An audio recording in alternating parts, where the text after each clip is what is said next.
Greetings, my well-fed friends. I am Wise Flow. I'm a messenger from the millennials.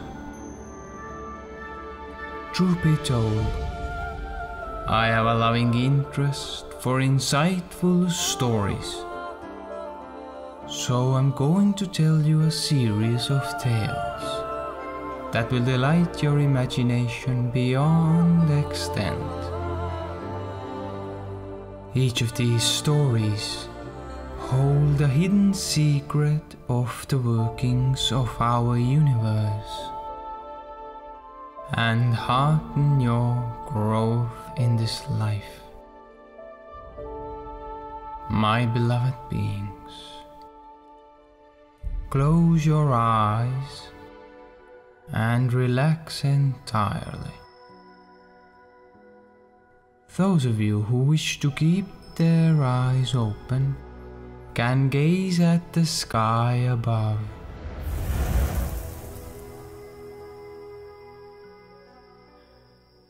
Our this evening's story is an Indian fable, translated by Joseph Jacobs from fairytales.com. Harisarman. There was a certain Brahman in a certain village named Harisarman. He was poor and foolish, and in evil case for want of employment, and he had very many children, that he might reap the fruit of his misdeeds in a former life. He wandered about begging with his family, and at last he reached a certain city, and entered the service of a rich householder called Saddledatta. His sons became keepers of Saddledatta's cows and other property, and his wife a servant to him. And he himself lived near his house, performing the duty of an attendant. One day there was a feast on account of the marriage of the daughter of Saddledatta, largely attended by many friends of the bridegroom and merrymakers. Harisarman hoped that he would be able to fill himself up to the throat with ghee and flesh and other dainties, and get the same for his family in the house of his patron. While he was anxiously expecting to be fed, no one thought of him. Then he was distressed at getting nothing to eat, and he said to his wife at night, "It is owing to my poverty and stupidity that I am treated with such disrespect here. So I will pretend by means of an artifice to possess a knowledge of magic, so that I may become an object of respect to this Saddledatta. So, when you get an opportunity, tell him that I possess magical knowledge." He said this to her, and after turning the matter over in his mind, while people were asleep, he took away from the house of Saddledatta a horse, on which his master's son-in-law rode. He placed it in the concealment at some distance, and in the morning the friends of the bridegroom could not find the horse, though they searched in every direction. Then, while Saddledatta was distressed at the evil omen, and searching for the thieves who had carried off the horse, the wife of Harisarman came and said to him, "My husband is a wise man, skilled in astrology and magical sciences. He can get the horse back for you. Why do you not ask him?" When Saddledatta heard that, he called Harisarman, who said, "Yesterday I was forgotten, but today, now the horse is stolen, I am called to mind." And Saddledatta then propitiated the Brahman with these words, "I forgot you, forgive me," and asked him to tell him who had taken away the horse.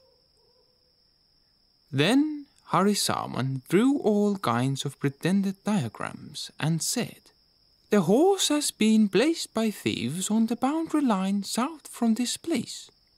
It is concealed there, and before it is carried off to a distance, as it will be at close of day, go quickly and bring it."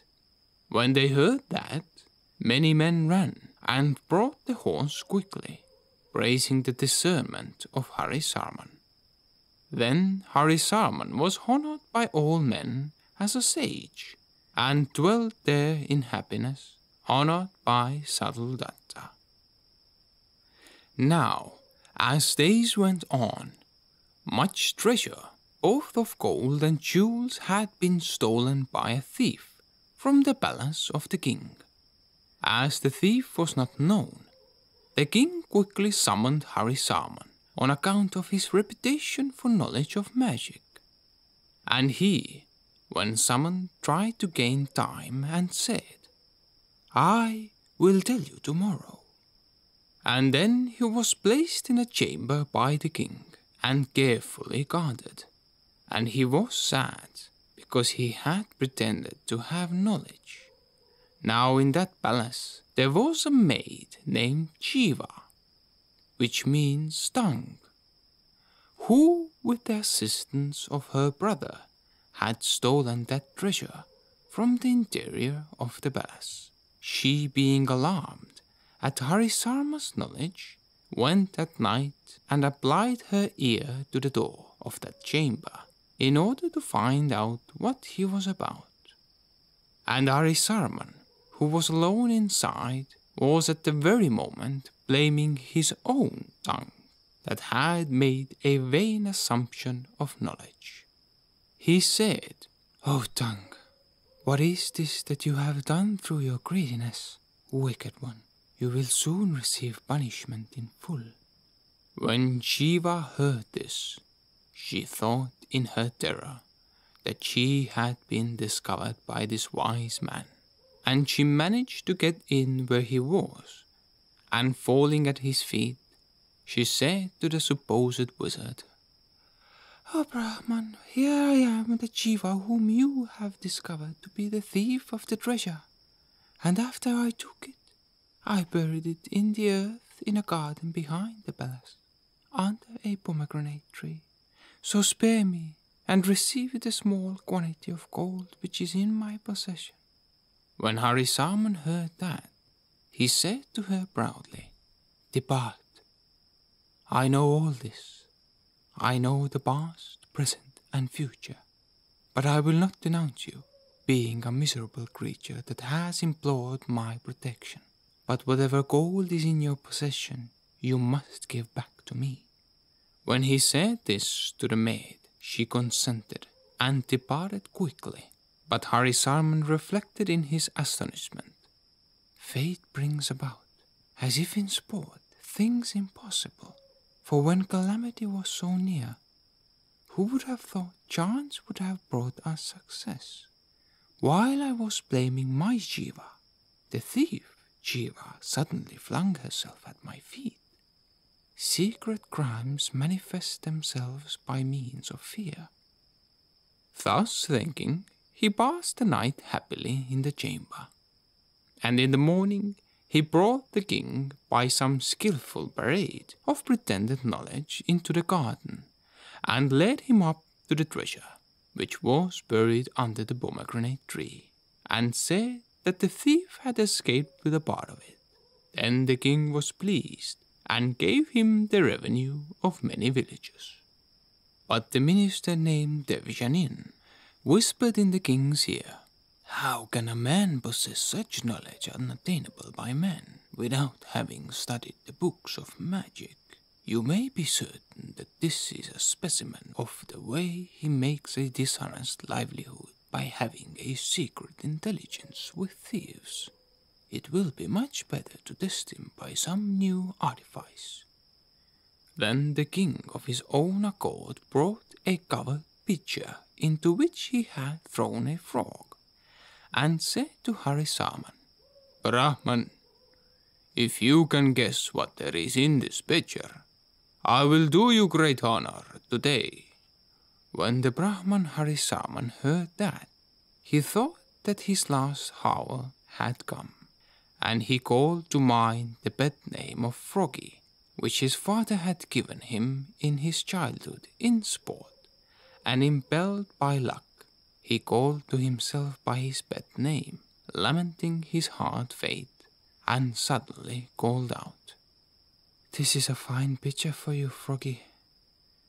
It will soon become the swift destroyer of your helpless self." The people there, when they heard him say that, raised a shout of applause, because his speech chimed in so well with the object presented to him, and murmured, "Ah, a great sage! He knows even about the frog." Then the king, thinking that this was all due to knowledge of divination, was highly delighted, and gave Harisarman the revenue of more villages, with gold and umbrella, and state carriages of all kinds. So Harisarman prospered in the world. This concludes our this evening's story. I hope you liked it, and if so, leave your thoughts on what wise secrets did this story reveal for you down at the comment section below.